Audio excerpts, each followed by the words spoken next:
Hi guys, it's Jacob from Stringbells here, stringbellsworld.org being the music journalism site, links are in the description down below. And we have a brand new song review for you today, and it's the latest track by Alt J, and that's In Cold Blood. So I'm going to refer to the original article as I usually do for these videos, so I hope you enjoy. So after finding their other outings from this upcoming album a little meh in all honesty, a little bit disappointing for me personally since I'm quite a big fan of Alt J, I went into this track with a fairly open mind, looking for something perhaps a little more conjunct than what we've got in the past.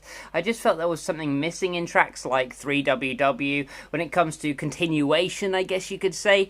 I'm all for crazy experimental sections like you have in that track, but we need some substance to really hold it together. So shall we see what I thought of this brand new track? Well, I actually thought this track was much better, and I actually really enjoyed it. It's very well put together, it's very well written, and the choice of instrumentation is actually staggering on this track. They went with some really ballsy timbres and tones and left field instruments, and it worked out ever so well, creating a very gloomy, unique, yet quite unusual texture that I was very fond of. Also, the vocals seemed a little stronger this time around on this track, and although they were a little quiet for me every now and then, but that's more down to the production, which I'll get into further in this review, I must admit I enjoyed the melodies that were being fleshed out here. It's like an experimental track made sweet delicious love to, say, like a romantic period orchestral type track, and they gave birth to this little indie experimental brass bass chipper.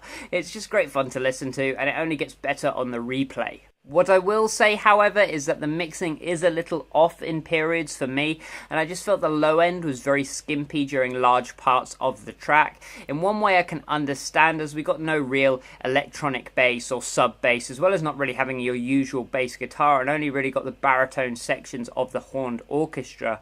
But then Fleet Foxes did manage to get past this fairly well on their latest track, so I'm a little unsure why the low ground wasn't really full this time around. Also, the vocals are way too quiet in the mix every now and then, especially during the sort of, I guess you could class it as a chorus section, often getting swamped by the rich instrumentation around it, which is obviously going to happen since, you know, you've got so many instruments there, so many unique instruments there, you want to bring them out, but obviously the vocals didn't really work beside them too well, I guess is the best way of putting it.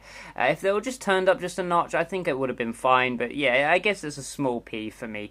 The rest of the instrumentation though sounds gorgeous, I will say that, and I'm glad that they kept each piece somewhat organic and natural, keeping their natural tones very well. Moving on to the musicality of this track, I actually loved what was being expressed here. I thought the instrumental progressions were really exciting. I thought the vocal performance was interesting throughout. I thought the themes were very avant-garde and different. I thought the variation was on point on this track, and I just can't really fault any of the songwriting here. We got these huge transitions and heavily bolstered patterns that were really enticing to hear.